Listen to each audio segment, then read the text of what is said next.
G'day to all my friends and family, and welcome to Jim's 5 a.m. Club. How beautiful is the sound of running water. There's a little brook, little creek just running into this little pond over here, and it's just so relaxing. You've got silence, you've got the sound of running water and the occasional chirp and call of a bird. Anyway, I'm on holidays at the moment, so I've taken a couple of weeks off work, and I thought I'd go for a bushwalk today along the track here, which is close to my house, and it's always one of my favourites. I've reacquainted myself with this track over the past year with COVID. I used to come here all the time, but once I went for a jog through here and I saw a red-bellied black snake and got so scared that I didn't come here for about a decade. Just how stupid I am. Because what's a snake going to do to you at the end of the day? As soon as it saw me, it looked, and then it froze, and then it slithered off. But we all have a lot of irrational fears which hold us back and distract us from the beauties of this place around us. So what I want to do today is take you on a walk and talk. This will be my 7th book summary for today. I want to try and hit a record. I want to try and do 10, at least 10 for today, because I'm almost at my 1000th vlog in English, and that's a goal that I've set myself, and I need to get there by Thursday. Thursday is my 61st birthday. I don't celebrate birthdays anymore, given the age that I'm at. I'm just grateful to be waking up and seeing yet another day, let alone planning for decades ahead of me. Turning 61, and it's only when I sit back and reflect. Actually, I was at Bowral yesterday, and I went to to pay my respects with my wife Paula to our Uncle Vageli, who's buried in Bowral Cemetery. And I looked down on the tombstone there, and I saw his age of 62, and I said to myself, bloody hell, that is so young. That's my age. And it's at times like this that you really start to appreciate life, and you start to appreciate the gift of health that we have. And I don't want to talk too much about this, but I just thought I'd reflect on it, given that it's something that truly shook me to my core yesterday. Anyway, let's go on a walk and talk. I might go over here to the fallen tree. It's one of my favourite parts along this trail here.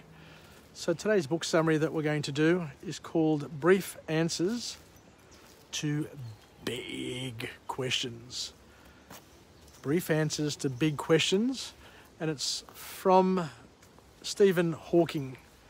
I've read a couple of his books, and he is indeed a genius.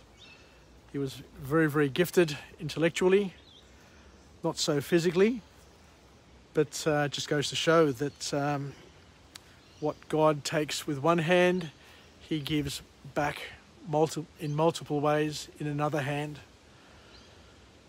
So Stephen Hawking, in his book, kicks off with a quote where he says that we are all time travelers journeying together into the future, but let's work together to make that future a place that we want to visit. I like that. Sadly, he passed away as well, so he's no longer with us, but his knowledge, his wisdom, and his thirst for sharing is something that we can all learn from. So he gives us 3 key points, or the authors of the book summary give us 3 things to mull over, 3 points to consider. And the first point that Stephen Hawking makes in this book is that when it comes to extraterrestrial life forms, it's something that I don't spend too much time thinking about. Given my Christian background, I kind of think and I believe and I trust that we are the only intelligent life form in the universe. But let's hear from Stephen Hawking, who I think is a recognised atheist. And he said that when it comes to extraterrestrial life forms, there are a lot more questions than answers.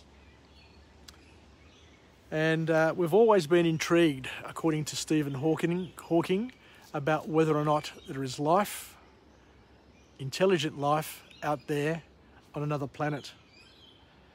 And we played games like Space Invaders, back in the 80s, because that's the sort of stuff that we loved to think about. And there were lots and lots of movies around space. And he says that when Earth was created, this is very, very interesting. I like this because this probably maps in a little bit with my Christian background and my beliefs in the creation. He says that when Earth was created, the universe was celebrating its 7th billion birthday. So we're talking about some big numbers here, but the numbers get bigger and bigger as we go through it. He goes on to say something which is interesting, something that I never knew, and something that really surprised me. And he said that 20% of all the stars in the universe have planets. So remembering each star is a sun, so 20% of all the stars have planets which fall into the Goldilocks zone. And the Goldilocks zone means that those planets are not too far or not too close to their sun, so it's not too hot or not too cold, and hence can sustain some sort of life form. But in saying that, the author says that in our own Milky Way, there are 200 billion stars in just our galaxy. 200 billion. And 20% of those could have a planet that is within the Goldilocks zone. So what we're saying here is that 40 billion planets are out there that have the ideal, or potentially could have the ideal, Earth-like conditions. So we're just putting things into perspective now, but it's good to be able to put things into perspective just to increase our wonder at how amazing this whole universe thing is, and just to remind ourselves that, could this have been, part of a plan, or is it just one monumental, monstrous fluke that happened to create all of this? So the author, Steve Hawking, then goes on to say something which I guess fits into my way of thinking.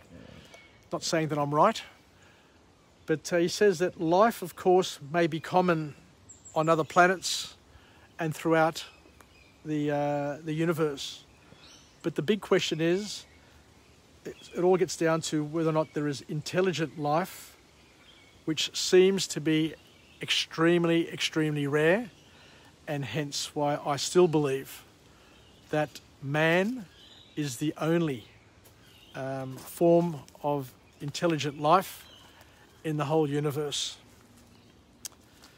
Then the next thing he talks about here, which is really, really super as well, and I love his material, is that surviving on Earth will require immediate action and cooperation from all of its inhabitants. And we've seen now with COVID-19 that people don't want to cooperate, are not interested in cooperating. Everybody's just interested in their own selfish needs and desires. And, can you trust anybody to go and get tested if they've got a cough? Can you trust anybody to self-isolate? Could you trust security guys to not go and bonk people in the isolation hotels? Can you trust anybody doing anything? Can you trust anybody or everybody or 70% of the population getting vaccinated to create a herd immunity? Probably not.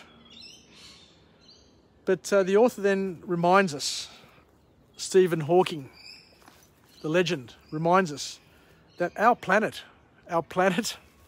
is well and way overdue for an asteroid collision, which would be a cataclysmic event where we have no control over. So what he's saying is that there are things, there are meteors, there are asteroids flying around the universe all the time, and they're just missing the Earth, either by chance or by divine intervention. But what he's saying is that the Earth, according to him, is well overdue for a cataclysmic event that we have absolutely no control over. And I guess COVID-19 could be just a brief glimpse of what could possibly happen, because I didn't take it seriously, I've got to tell you, but it brought the whole world to a stop, and we're not through it yet, so we'll wait and see what happens.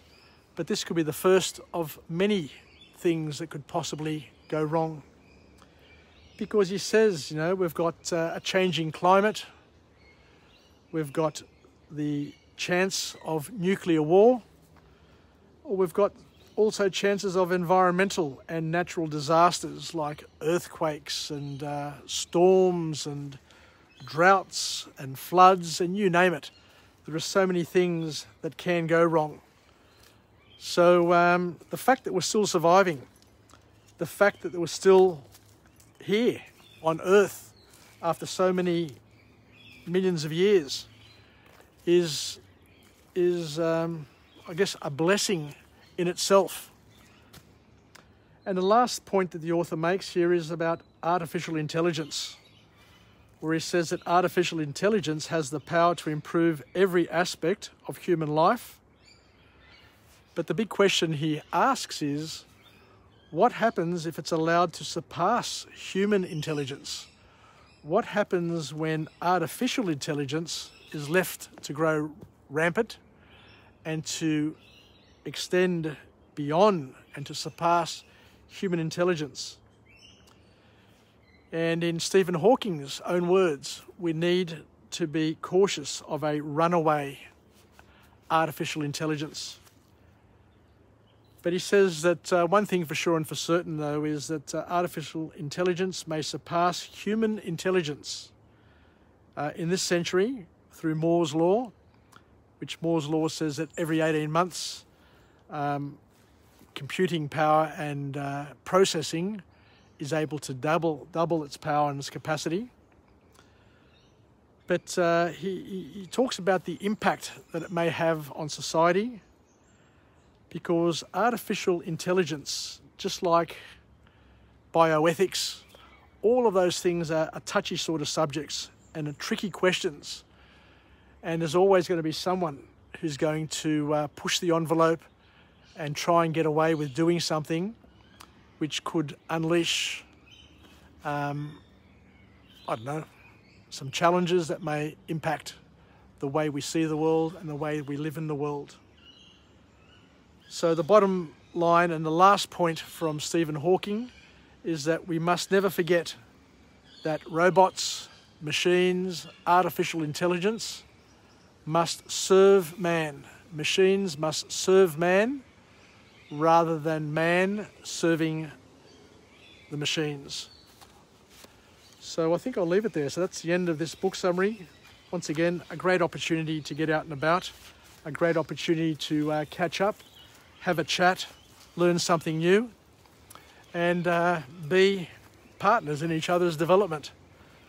So there you go. Another book summary concluded. Another one to tick off the list. It's entitled Brief Answers to Big Questions by Stephen Hawking, where we learnt quite a few things, and I hope we can incorporate them and use them just in the way we think, the way we look into the future. Certainly the way we look up into the sky, it'll have an impact. It'll give us more questions to contemplate.